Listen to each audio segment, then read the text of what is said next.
Oh, good morning, everyone. It's Tech Sergeant T once again. So, what are we going to talk about this morning? I get people asking me a lot about of all the places that I've been, which ones I like best, or which one was my favorite. Well, that's kind of hard to say. Seems like every country has their aspects that uh, either make it enjoyable or not. I even got to see, a little bit of this country too.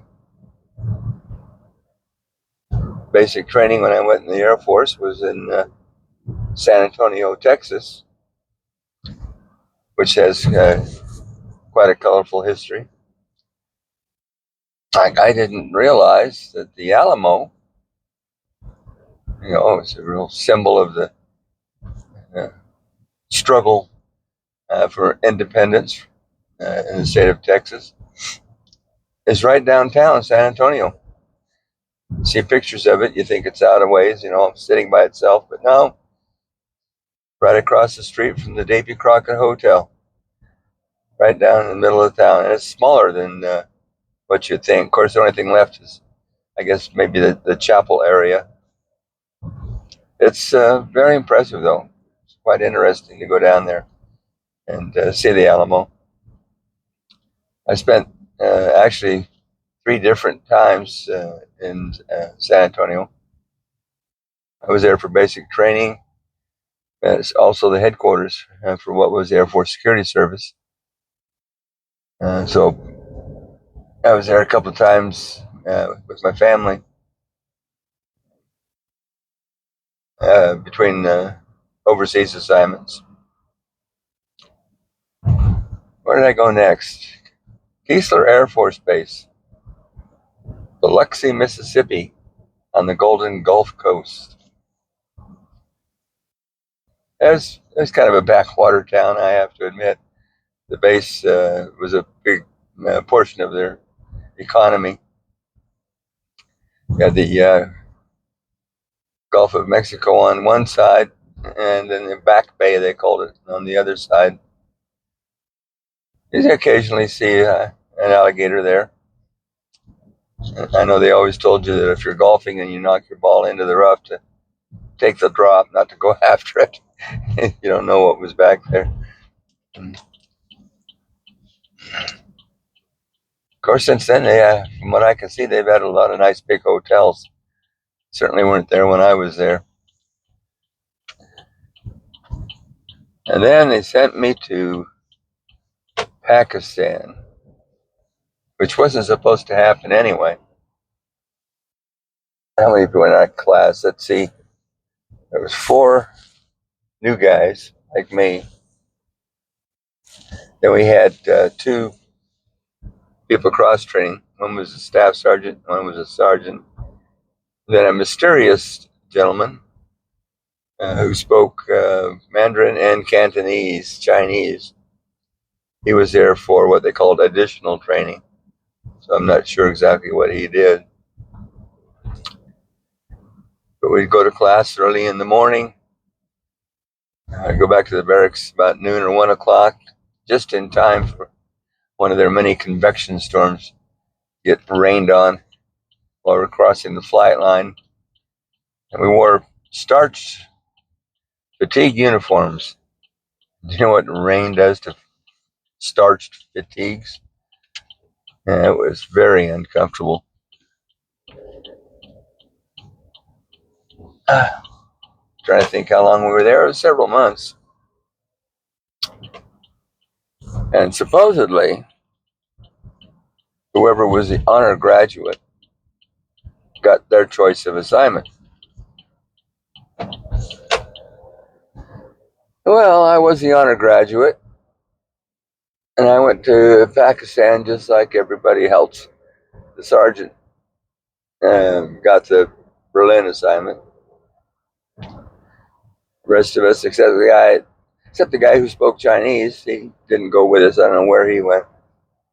We went to lovely downtown Peshawar, Pakistan. I've talked about Pakistan a few times. Wasn't the most wonderful place to go. It was hot. It was dry. It was disease ridden. But even in that, you know, I found something positive. I once read a poster, those little posters that hang on the wall at work, like the kitten hanging off the branch and say, "Hang in there, it's almost Friday."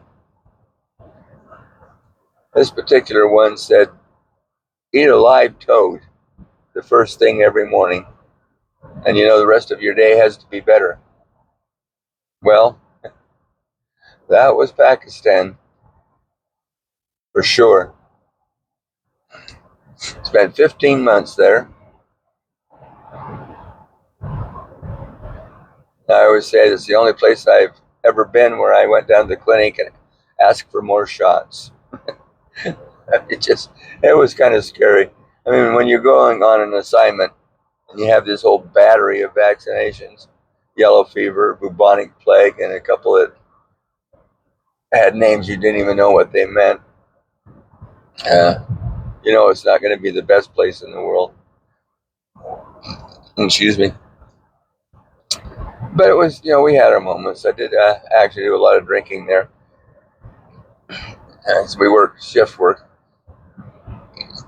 You work 3 afternoons, from 4 to midnight, and then 3 mids from midnight to 6 or 7 in the morning, and then 3 days, from 7 o'clock until 4. A day off in between. Then you got 3 days off. And there was some, interesting tours. There was actually there's some Roman ruins near Peshawar, Pakistan. And then going up through the Khyber Pass, Peshawar was right up by the Khyber Pass. And that was interesting because at the Khyber Pass, there were plaques, concrete or cement plaques that were cast into the walls of the pass from all the different British battalions, the Welsh and the Scots and the British regiments that had served in that area when it was just India. And so that was the reason for Pakistan, East and West Pakistan at the time, was when India became independent from Britain. The Muslim population kind of migrated into the Pakistans, and the Hindus stayed in India. Of course, the next assignment was Berlin, Germany. The antithesis, as they say, the opposite of Pakistan. Very modern, 24-hour a day, almost, activities and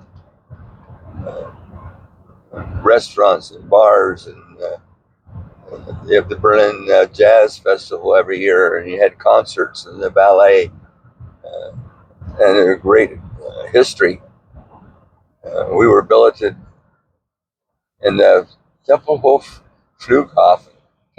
Airport, which was actually built at the direction of Adolf Hitler and Albert Speer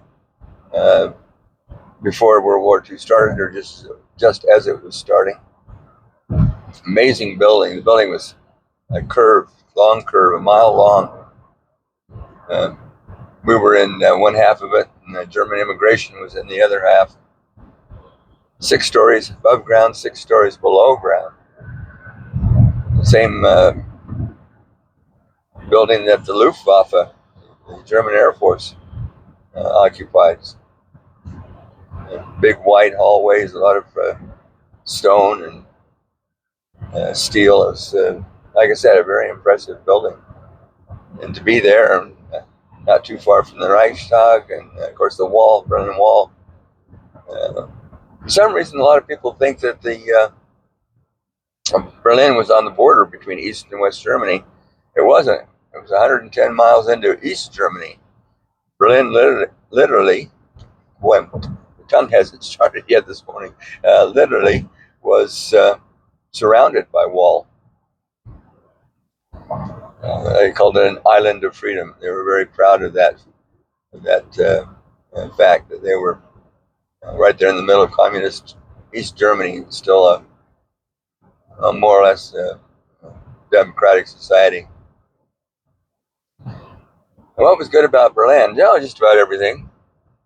The people, like any big city, tended to be a little aloof.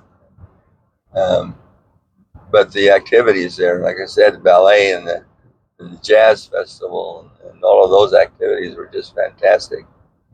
Um, you go out anytime, day or night. And we had the British people, the British soldiers were there, the French soldiers were there, and each of those had their own clubs. We used to go to the French officers' club. It's called the Pavillon du Lac. Get some fantastic French cooking for almost no cost at all. So yeah, U-Bahn was fascinating. It's the subway, and like I said, just the whole history of the city, and being able to be part of that history. So that's what's very good about Berlin. Then from there, actually, I was home on leave. That's where I met my wife, Linda. We corresponded for that year, and at the end of near the end of my tour, I went back and we got married. Uh, I went back to Berlin. I was only there a few months and finished up in Berlin. Went home on leave without an assignment. Was there for over a month during the time that Apollo 11 landed on the moon. So got to watch that. Otherwise, I wouldn't have seen it because we didn't have the satellite communications then that we have now, where you can see events in real time. So it was fascinating to see that. And we got an assignment to Japan. I thought, oh man, Japan, all the history and culture and all those wonderful things. Little did I know that if you go all the way north to the island of Honshu, a little city called Wakkanai, it's 27 miles from Siberia across the straits, the island of Sakhalin. It was cold. We had like 300 inches of snow in our housing area, for crying out loud. And we got snowed in a couple of times. It was crazy. But I'll tell you, the Japanese people, they treasure their culture, and they're kind of isolationists, but they are some of the kindest, most thoughtful people that you'll ever run into. Um, we First time we went downtown with the kids, we had the two little boys that I'd adopted, and they disappeared. I don't know where they went.